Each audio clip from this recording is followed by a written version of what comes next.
গৌৰৱ গগৈৰ চাৰ্জশ্বিট গৌৰৱ গগৈ আৰু পত্নী এলিজাবেথ কুলবান গগৈৰ বিৰুদ্ধে চাৰ্জশ্বিট SITয়ে অতি শীঘ্ৰেই চাৰ্জশ্বিট দাখিল কৰিব গৌৰৱ গগৈৰ পত্নীৰ পাকিস্তান লিংক প্ৰসংগত মুখ্যমন্ত্ৰী ডক্টৰ হিমন্ত বিশ্ব শৰ্মাৰ গুৰুত্বপূৰ্ণ মন্তব্য তাৎপৰ্যপূৰ্ণ মন্তব্য নিউজ 18 অসম নৰ্থ ইষ্টৰ বৰ্ণাঢ্য আয়োজন ৰাইজিং আসামত অংশগ্ৰহণ কৰি মুখ্যমন্ত্ৰী ডক্টৰ হিমন্ত বিশ্ব শৰ্মাই বিশেষ ইংগিত দিলে গৌৰৱ গগৈৰ চাৰ্জশ্বিট প্ৰসংগত কলে গৌৰৱ গগৈৰ চাৰ্জশ্বিট দাখিল কৰাৰ বিশেষ ক্যালকুলেশনৰ কথা নমস্কাৰ প্ৰিয় দৰ্শক মই জয়ন্ত মাধৱ গোস্বামী আপোনাক স্বাগতম জনাইছো নিউজ 18 অসম নৰ্থ ইষ্টৰ ডিজিটেল লাইভলৈ নিউজ 18 অসম নৰ্থ ইষ্টৰ বিশেষ অনুষ্ঠান ৰাইজিং আসামত মুখ্য অতিথি ৰূপে মুখ্যমন্ত্ৰী ডক্টৰ হিমন্ত বিশ্ব শৰ্মাৰে আমাৰ সম্পাদক পৰাগমণি আদিত্যৰ বিশেষ কথোপকথন বিশেষ বাৰ্তালাপ ৰাজ্যৰ কেইবাটাও গুৰুত্বপূৰ্ণ বিষয়ত মন্তব্য কৰিছে সেই বিশেষ অনুষ্ঠানত ইতিমধ্যে আপোনালোকে উপভোগ কৰিছে বা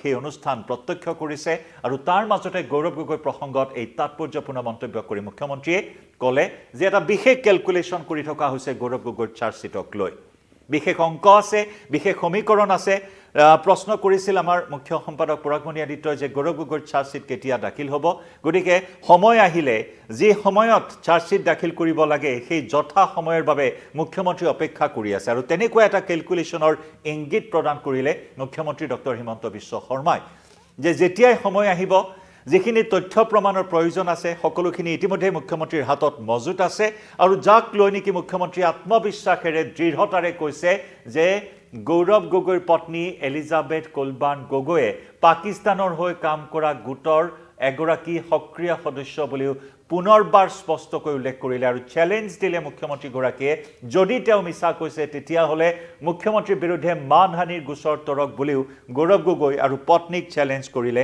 মুখ্যমন্ত্ৰী ডক্টৰ হিমন্ত বিশ্ব শৰ্মাই পাকিস্তান লিংকৰ প্ৰসংগ ৰাজ্যৰ ৰাজনীতি তথা দেশৰ ৰাজনীতিতে এক প্ৰকাৰ তুলপাৰ লগাইছিল গৌৰৱ গগৈৰ পত্নীৰ পাকিস্তান লিংকৰ কথা য'ত নেকি পাকিস্তানৰ NGOত কাম কৰি পাকিস্তান চৰকাৰৰ দৰমহা লৈ গৌৰৱ গগৈৰ পত্নীয়ে পাকিস্তানত থাকি যিটো NGOত কাম কৰিছিল সেই NGOটোৰ মুৰব্বী গৰাকী হৈছে ভাৰত বিদ্বেষী গতিকে তেনে ধৰণৰ বিস্ফোৰক বহুখিনি মন্তব্য বহুখিনি অভিযোগ উত্থাপন হৈছিল গৌৰৱ গগৈয়ে পাকিস্তানলৈ যোৱাৰ বহুখিনি অভিযোগ আছিল পৰৱৰ্তী সময়ছোৱাত গৌৰৱ গগৈয়ে স্বীকাৰ কৰিছিল পত্নী পাকিস্তানত থকাৰ সময়ছোৱাত পত্নীক লগ কৰিবলৈ যোৱাৰ কথা আৰু বহুখিনি অভিযোগ গৌৰৱ গগৈয়ে পাকিস্তানৰ হোটেলত বাহৰ পতা পাকিস্তানৰ শীৰ্ষ সেনা বিষয়াক সাক্ষাৎ কৰাৰ দৰে নানানটা অভিযোগ সন্মুখলৈ আহিছিল গতিকে সেই সন্দৰ্ভত বা পত্নী এলিজাবেথ কুলবান গগৈয়ে কাম কৰা NGOটোৰ বিভিন্ন ধৰণৰ কাম-কাজ বিভিন্ন ধৰণৰ কাৰ্যক্ৰমণিকা বিভিন্ন বিষয়ৰ ওপৰত তদন্ত কৰাৰ বাবে SIT গঠন কৰা হৈছিল মুখ্যমন্ত্ৰী নিৰ্দেশত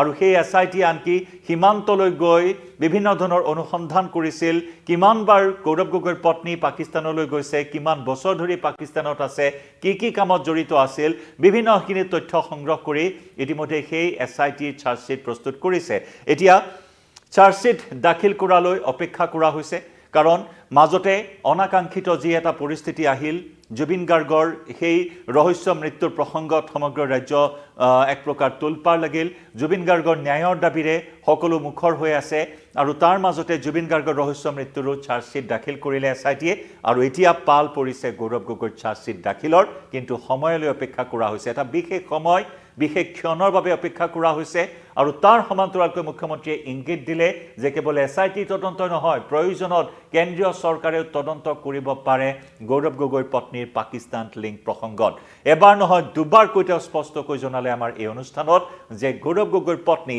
পাকিস্তানৰ হৈ কাম কৰা গোটৰ সদস্য কি কলে ৰাইজিং আসামত মুখ্যমন্ত্ৰী ডক্টৰ হিমন্ত বিশ্ব শৰ্মাই এই প্ৰসংগত সেই ভাষ্যখিনি আগবঢ়াই লৈছো গৌৰৱ গগৈ চাৰ্জশ্বিট আপুনি কৈছে যে খুব সোনকালে আহিব খুব সোনকালে ময়ো এটা ক্যালকুলেশন মিলাই থাকোতো গতিকে প্ৰেছৰ মানুহে মোক কৈ থাকে দিয়ক কিন্তু মোৰ কেতিয়া মই কি কাম কৰিম হেতু মইতো মোৰ ৰণনীতি মতেহে যাব লাগিব গতিকে মোৰ হাতত বস্তু আছে যিখিনি থাকিব লাগে আৰু বস্তু যোগাৰ কৰিব লাগিব কেন্দ্ৰীয় চৰকাৰে তদন্ত কৰাৰ প্ৰয়োজনীয়তা আছে কোনোবা এটা দিনত ৰাতিপুৱা আপোনাক খবৰ দিম আপুনি আহিব তেওঁৰ পত্নী পাকিস্তানৰ হৈ কাম কৰে হেতুটো মই ডাইৰেক্ট আজিও মই কৈছো মোৰ ওপৰত কেছ এটা কৰিলে কৰক C is a part of Pakistani curtailed. ইমানখিনি মুখ্যমন্ত্ৰীয়ে কোৱাৰ পিছত তেওঁতো ডিফামেশ্যন কেছ এটা মোৰ ওপৰত আজিলৈকে কৰিয়ে দিব লাগিছিল, কিয় কৰা নাই? আকৌ এবাৰ ৰিপিট কৰিছো, C is a part of Pakistani curtailed. কিন্তু পাকিস্তানৰ আৰু ইয়াত যুক্তিৰ কথা নাই। আৰু যদি যুক্তি দিওঁ আমিও পাকিস্তানী হৈ যাম। আপুনি যদি ইয়াত যুক্তি দি থাকে, শুনা মানে ভাবিব ইয়াৰো পাকিস্তানৰ লগত কিবা লিংক আছে নেকি। পাকিস্তানৰ লগত যদি দশমিক একো লিংক পায়, তাত আৰু প্ৰমাণ নালাগে। কোনেও প্ৰমাণ কৰিব নালাগে যে এইখন কাগজ সঁচা মিছা। প্ৰথম দৃষ্টিত যদি এজন মানুহক পাকিস্তানৰ লগত লিংকটো দেখা পোৱা যায়, এনিমি নেশ্যনৰ ক্ষেত্ৰত the test is not same. মই যদি কওঁ যে পৰাগমণি আদিত্যই আনএথিকেল কাম কৰিছে, মই প্ৰমাণ দিব লাগিব আৰু মই প্ৰুফ কৰিব লাগিব। কিন্তু যেতিয়া মই আপোনাক কম যে এই মানুহজন পাকিস্তানৰ লগত জড়িত আৰু প্ৰথম দৃষ্টিত মোৰ এইকেইটা প্ৰমাণ আছে, তাত আৰু বহুত পিছলৈকে যাব নালাগে। কাৰণ the law of the land is for Indian, not for the enemy nation.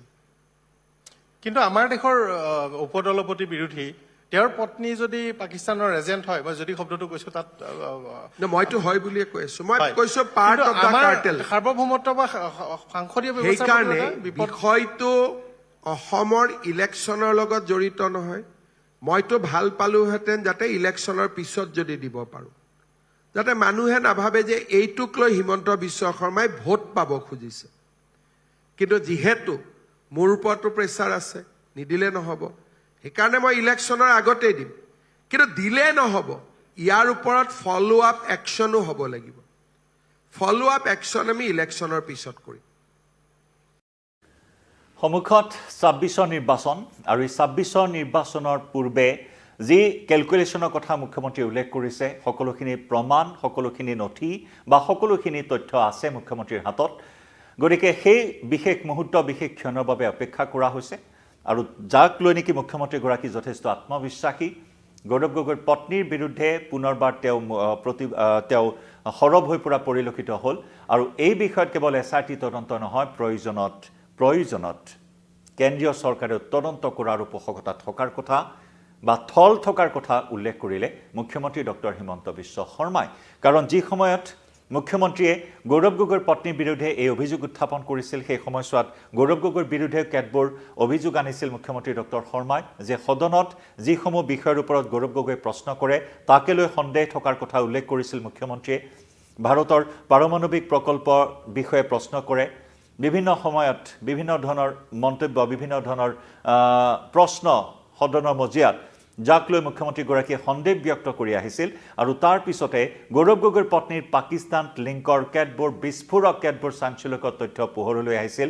Bharat বিদ্বেষী লোকৰ NGOত কেনেদৰে কাম কৰিছিল, ISR হৈ ক'ৰবাত কাম কৰিছিল নেকি, এনে বিভিন্নখিনি অভিযোগ লাভ কৰা হৈছিল। আৰু তাৰে ভিত্তিত SITয়ে অভিযান চলাইছিল, অনুসন্ধান চলাইছিল, তদন্ত চলাইছিল।